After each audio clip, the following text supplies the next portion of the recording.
तो सियासी समर में अरविंद केजरीवाल ने अब से कुछ देर पहले जंतर मंतर से कर दिया है 2025 दिल्ली विधानसभा चुनाव के लिए बड़ा आगाज। महत्वपूर्ण यह हो जाता है कि आज जब मंच से संबोधन अरविंद केजरीवाल कर रहे थे और अपनी ईमानदारी की दुहाई देते हुए जनता की अदालत लगा रहे थे, तो अरविंद केजरीवाल की तरफ से सीधे संघ प्रमुख मोहन भागवत का नाम लेकर 5 सवाल उनकी तरफ दाग दिए गए ससम्मान। और ये जो सवाल अरविंद केजरीवाल ने आरएसएस प्रमुख से पूछे, ईडी सीबीआई का डर दिखाकर मोदी जी सरकारें गिरा रहे हैं, क्या उससे आरएसएस सहमत है? ये वो पहला सवाल जो अरविंद केजरीवाल की तरफ से मोहन भागवत जी से पूछा गया। दूसरा सवाल, मोदी जी ने सबसे भ्रष्ट नेताओं को तो बीजेपी में शामिल करा लिया है, क्या ये लोकतंत्र के लिए सही है? क्या आरएसएस इससे सहमत है?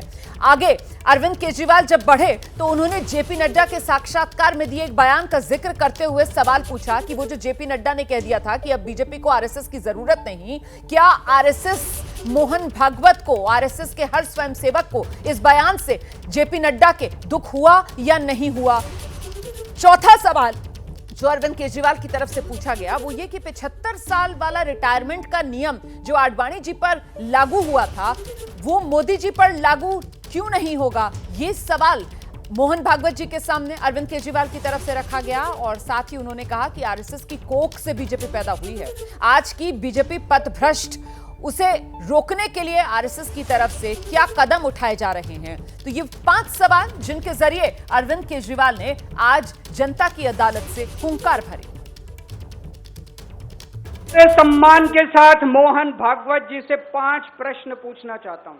मेरा पहला प्रश्न है मोहन भागवत जी से, जिस तरह मोदी जी देश भर में लालच देके या ईडी और सीबीआई की धमकी देके, डरा के दूसरी पार्टी के नेताओं को तोड़ रहे हैं, पार्टियां तोड़ रहे हैं, सरकारें गिरा रहे हैं, क्या ये देश के लिए सही है? मैं मोहन भागवत जी से पूछना चाहता हूं, क्या आप नहीं मानते कि यह भारतीय जनतंत्र के लिए हानिकारक है? पूछना चाहिए कि नहीं पूछना चाहिए मोहन भागवत जी से? मेरा दूसरा प्रश्न है उनसे, देश भर में सबसे भ्रष्टाचारी नेताओं को मोदी जी ने अपनी पार्टी में शामिल करवा लिया। जिन नेताओं को कुछ दिन पहले मोदी जी ने खुद सबसे भ्रष्टाचारी बोला, जिन नेताओं को अमित शाह जी ने खुद भ्रष्टाचारी बोला, कुछ दिन के बाद उनको बीजेपी में शामिल करा लिया। मैं मोहन भागवत जी से पूछना चाहता हूं, क्या इस प्रकार की राजनीति से आप सहमत हो? क्या आपने कभी ऐसी बीजेपी की कल्पना की थी? पूछना चाहिए कि नहीं पूछना चाहिए मोहन भागवत जी से? मेरा तीसरा प्रश्न है मोहन भागवत जी से, बीजेपी आरएसएस की कोख से पैदा हुई है कि नहीं है? कहा जाता है ये देखना आरएसएस की जिम्मेदारी है कि बीजेपी पथभ्रष्ट ना हो। तो महत्वपूर्ण ये हो जाता है, ये तो बड़ी एक तरीके से एक ऐसी सियासी बिसात जिसमें बीजेपी पूरी तरीके से फंसी हुई नजर आ रही है, यहां पर अरविंद केजरीवाल की तरफ से फिलहाल बिछा दी गई है। संगीत रागी साहब, हम और आप सब जानते हैं कि चुनाव जीतने के लिए महत्वपूर्ण क्या होता है, वो भावनात्मक मुद्दा जिसमें देशभक्ति, ईमानदारी और देखिए किस तरीके से दुहाई सीधे सीधे आरएसएस से यहां पर लगा दी गई है अरविंद केजरीवाल की तरफ से। चेहरा जिसमें अरविंद केजरीवाल से बड़ा और कोई चेहरा ही दिल्ली की सियासत में फिलहाल नजर नहीं आता। आम आदमी पार्टी ने पूरी की पूरी यही जुगत यहां पर लगा दी है और महत्वपूर्ण वो संगठन की ताकत भी हो जाती है और आरएसएस से बेहतर किसी का संगठन नहीं है। सब जानते हैं कि अगर आरएसएस मदद ना करे तो फिर बीजेपी कितना उसको नुकसान उठाना पड़ सकता है। तो क्या यही पूरी की पूरी एक जुगलबंदी जो अरविंद केजरीवाल की आज जनता की अदालत के संबोधन से देखी और समझी जाए? देखिए, जो सवाल अरविंद केजरीवाल मोहन भागवत जी से पूछ रहे हैं, तो मोहन भागवत जी भी तो यह भी तो नहीं चाहते होंगे कि एक शराब घोटाले में जो है वो एक ढंग से सजा याफ्ता तो अभी नहीं हुए हैं, लेकिन जिन पर केस चल रहा हो वो व्यक्ति मुख्यमंत्री जेल से शासन चलाए, ये भी नहीं चाहते होंगे।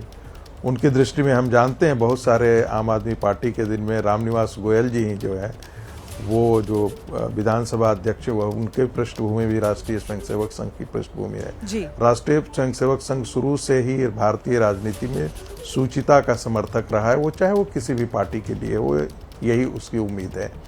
लेकिन वही चीजें मैं बार बार ये कहता हूँ, ये अन्ना हजारे ने क्या इसी अरविंद केजरीवाल की अपेक्षा की थी? राजनीति के जिस विकल्प को तैयार करने के लिए अरविंद केजरीवाल आगे बढ़े थे, आज वो लालू प्रसाद यादव के साथ खड़े हैं, शरद पवार के साथ खड़े हैं, वो कल जाकर के अजित पवार के साथ भी खड़े थे, जिसको अभी वो भ्रष्टाचारी करते हैं। और हम भी उनको भ्रष्टाचारी मानते हैं, अजित परिवार को।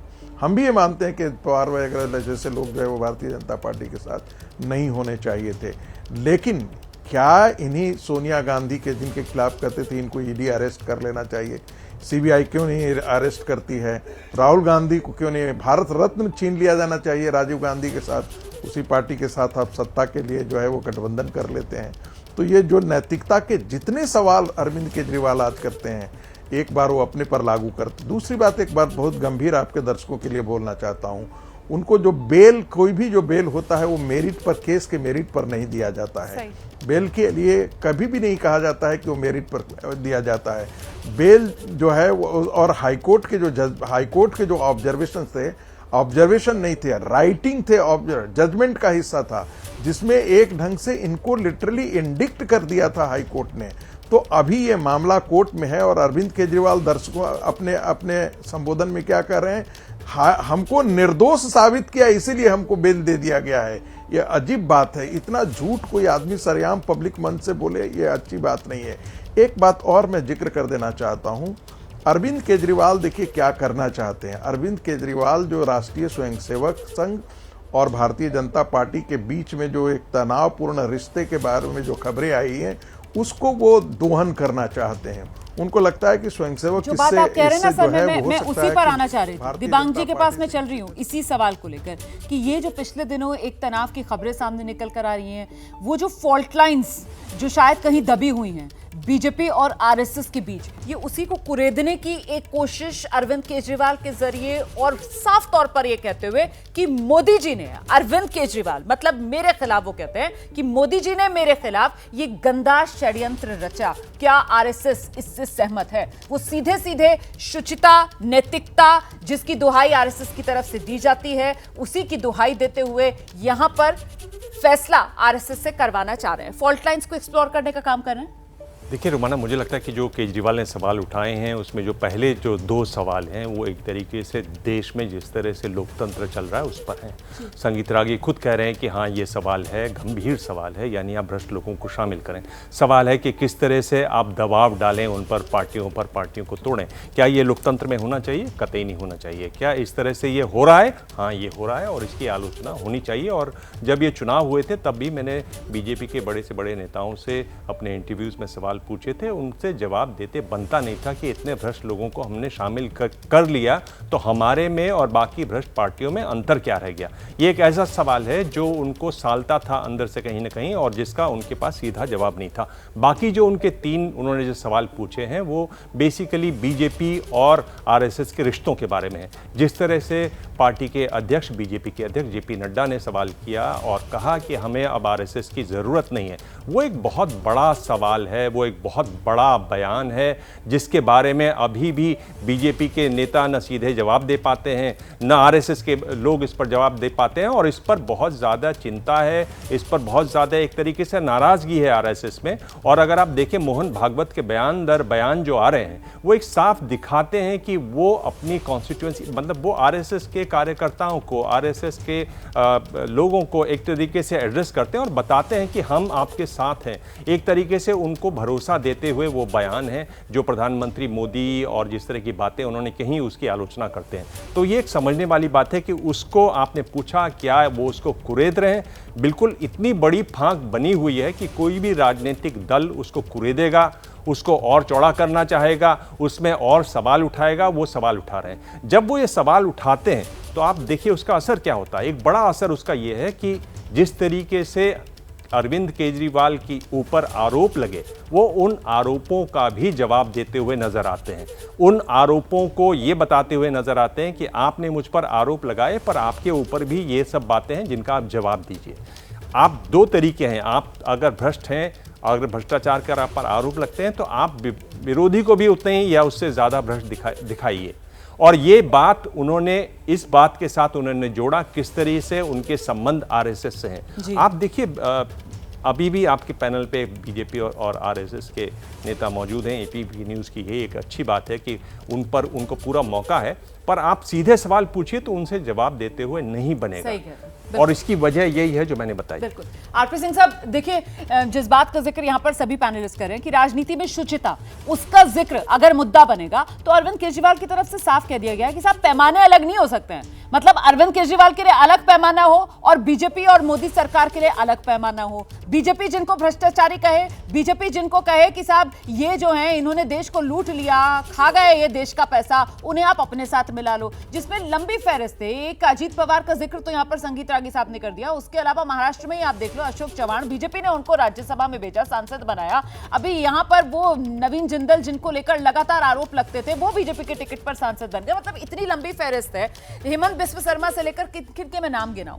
तो महत्वपूर्ण ये हो जाता है सर कि अगर मुद्दा ईमानदारी, तो ईमानदारी को लेकर भी आम आदमी पार्टी ने तो तैयारी पूरी कर ली है बीजेपी की घेराबंदी करने के लिए। और चेहरे की लड़ाई में अरविंद केजरीवाल अपने सामने मोदी जी के चेहरे को लेकर आ रहे हैं सर। लेकिन वही फायदा जिस बात का लोकसभा चुनाव में बीजेपी को हुआ, विधानसभा चुनाव में दिल्ली के लोग जानते हैं कि यहां पर अगर चुनाव होगा और हार जीत होगी तो फिर चेहरा तो अरविंद केजरीवाल ही दिल्ली में होंगे। तो क्या इसका फायदा आम आदमी पार्टी को मिलेगा यहां पर?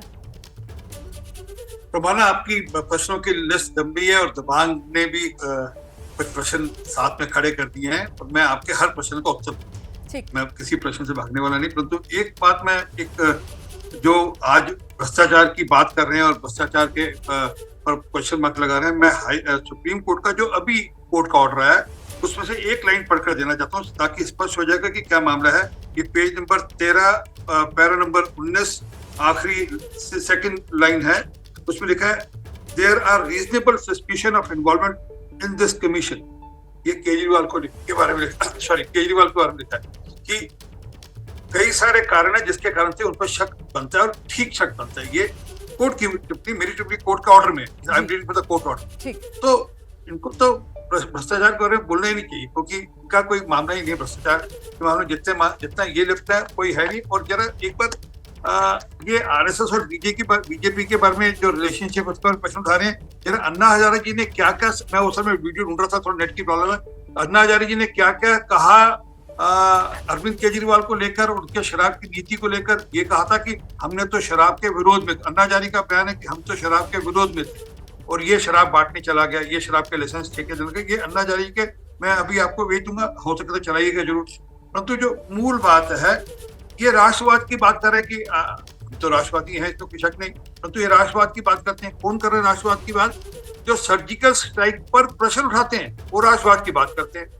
और फिर इन्होंने, मैं इनके प्रश्नों को एक एक कर करता हूँ। इन्होंने कहा लालच देकर, ईडी सीबीआई के जोर पर लालच देकर ये सरकारें कराते हैं। जरा एक बार तो ऐसा बता दीजिए जहाँ पर ये लगातार गाना गाते थे कि नहीं मेरे यहाँ तो लालच दिया, मेरे को बुलाया गया। इन्होंने अभी कहा था कि मेरे को जेल के अंदर कोई मिलने आया, मेरे चैलेंज स्वीकार करने। जेल मंत्री हैं, वहां पे वीडियो कैमरा इनके लगे हुए थे, कौन व्यक्ति आया था वो खुलासा करे और बताएं कि कौन व्यक्ति से जेल में मिलने गया था कि सरकार आपको हम छोड़ देंगे, आप मुख्यमंत्री पद से इस्तीफा दे दीजिए या भाजपा ज्वाइन करिए। उन्होंने इस प्रकार का बयान भी किया था कि जेल में मुझसे मिलने व्यक्ति आया।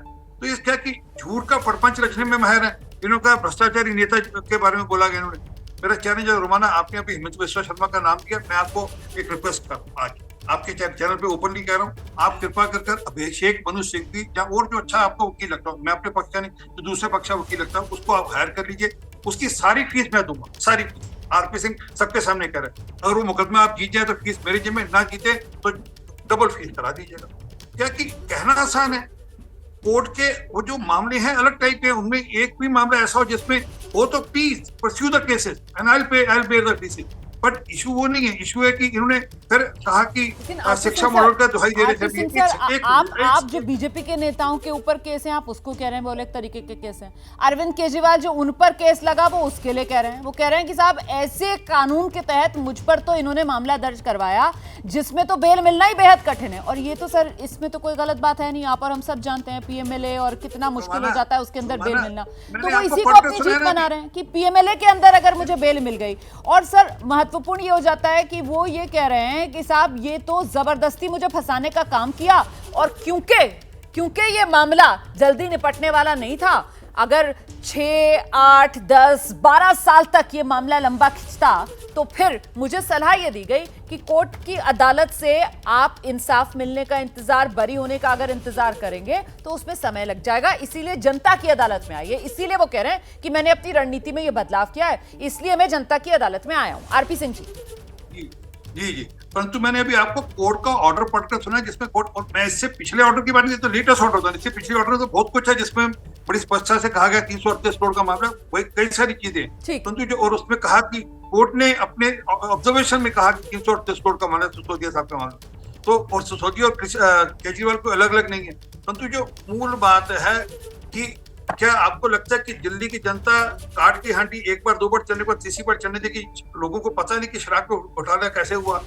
सही कह रहे हैं सर आप, मूल बात यही है और देखना ये होगा कि दिल्ली की जनता इस पर फैसला क्या सुनाती है। निवान शर्मा हमारे साथ, आम आदमी पार्टी के प्रवक्ता, वो भी लगातार बने हुए हैं और उन्हीं का जरा रुख करते हैं। निवान जी, ये जिस तरीके से अभी अरविंद केजरीवाल ने मन से कहा ना कि साहब बीजेपी का जन्म कहां से हुआ, आरएसएस की कोख से हुआ और बेटा इतना बड़ा हो गया, मां को आंखें दिखाए, तो बड़ा सही आरपी सिंह साहब ने याद दिलाया। वो कह रहे हैं कि साहब ये आम आदमी पार्टी का जन्म कहां से हुआ, अन्ना आंदोलन से हुआ। आम आदमी पार्टी इतनी बड़ी हो गई कि वो अन्ना हजारे को आंखें दिखाए, वो भी शराब नीति को लेकर क्या कहते थे, राजनीति में आने को क्या कहते थे, उनके भी तो सब सामने ही है ना सर।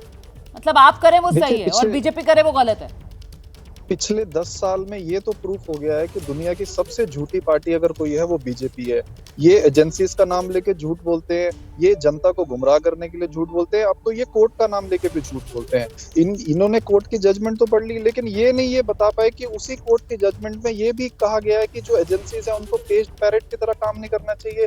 किसके कहने पे एजेंसीज जो है वो केज पैरेट है? कोई बात नहीं, इनको ये नहीं समझ में आता, जनता समझती है। हमें बीजेपी पे टिप्पणी नहीं करनी है। बीजेपी तो ये प्रूवन है कि ये झूठी पार्टी है, ये झूठ फैलाते हैं, भ्रष्टाचार करते हैं। इलेक्टोरल बॉन्ड्स में जो है, जिसको ये शराब घोटाले का किंग पिन कहते थे, उससे 60 करोड़ रुपए का चंदा इन्होंने लिया और फिर ये उसको अपने आप को ये पाक साफ कहते हैं। दूसरी बात, ये शराब घोटाले की बात करते हैं, ये तो प्रूव हो गया कि दिल्ली के अंदर कोई शराब घोटाले नाम की चीज हुई नहीं। असली शराब घोटाला जो दिल्ली में किया वो भाजपा ने किया, जिन्होंने प्रूफ तो नहीं हुआ, अभी मामला तो चल रहा है अदालत में। कम से कम इतना सम्मान तो दीजिए ना देश के न्यायालय को, अभी होने दीजिए, दूध का दूध पानी का पानी, अभी फैसला तो आने दीजिए सर। लेकिन हम जानते हैं ना शराब घोटाला है ही नहीं। हम तो ये आप अपना नजरिया करिए, ये तो मत कहिए आपकी ये प्रूव हो गया। प्रूव तो नहीं हुआ सर, प्रूव करने के लिए तो अदालतें बैठी हुई हैं सर, वहां केस लड़ा जाएगा और तब प्रूव होगा। मैं तो आपसे उल्टा सवाल ये कहता हूं कि अगर एजेंसीज के पास 25 पैसे का सबूत नहीं था तो किस बिहाफ पे उन्होंने चीफ मिनिस्टर को अरेस्ट कर लिया? आज ये सवाल नहीं होना चाहिए क्या बीजेपी से कि 2 साल तक अगर ये 25 पैसे की रिकवरी नहीं दिखा पाए तो इन्होंने किस बिहाफ पे हमारे नेताओं को 2-2 साल जेल में रखा? ये तो हम सवाल उठाएंगे। दूसरी, जहां तक शराब घोटाले की बात है, मैं तो आपको ये कह रहा हूँ कि हरियाणा दिल्ली के साथ लगता है वहां पे 10,000 करोड़ रुपए का SIT की जांच रिपोर्ट है कि 10,000 करोड़ रुपए का शराब घोटाला हुआ। ये तो आप चेक कर लीजिए, लेकिन उस बारे में कोई बात नहीं है। ये बात देश के सामने आ गई है कि भाजपा जो है वो सबसे भ्रष्ट पार्टी है। लेकिन आज मेरा सवाल जो है वो संगीत रागी जी से है, हमारा सवाल RSS से है कि जब हम तारीफ करते हैं उनकी, उन्होंने कहा कि जो अजीत पवार बीजेपी में गए हैं वो भ्रष्ट हैं, तो ये साबित हो गया कि RSS भी मानती है कि भाजपा भ्रष्ट है। तो सर, ये तमाम सवाल अरविंद केजरीवाल की तरफ से रख दिए गए हैं RSS को संबोधित करते हुए सीधे मोहन भागवत जी से। ये 5 सवाल जो अरविंद केजरीवाल ने पूछे हैं और RSS से कहा है कि आप अपना रुख साफ करो, आप कहां हो। राष्ट्रवाद की दुहाई, देशभक्ति की दुहाई देते हुए क्या अरविंद केजरीवाल RSS की सहानुभूति लेने के चक्कर में हैं? बहुत शुक्रिया सभी खास मेहमानों का हमारे साथ जुड़ने के लिए। कुल मिलाकर 2025 के लिए ये आगाज जो दिल्ली के जंतर मंतर से अरविंद केजरीवाल ने आज कर दिया है, 2025 में इसका क्या होगा असर, देखना दिलचस्प होगा।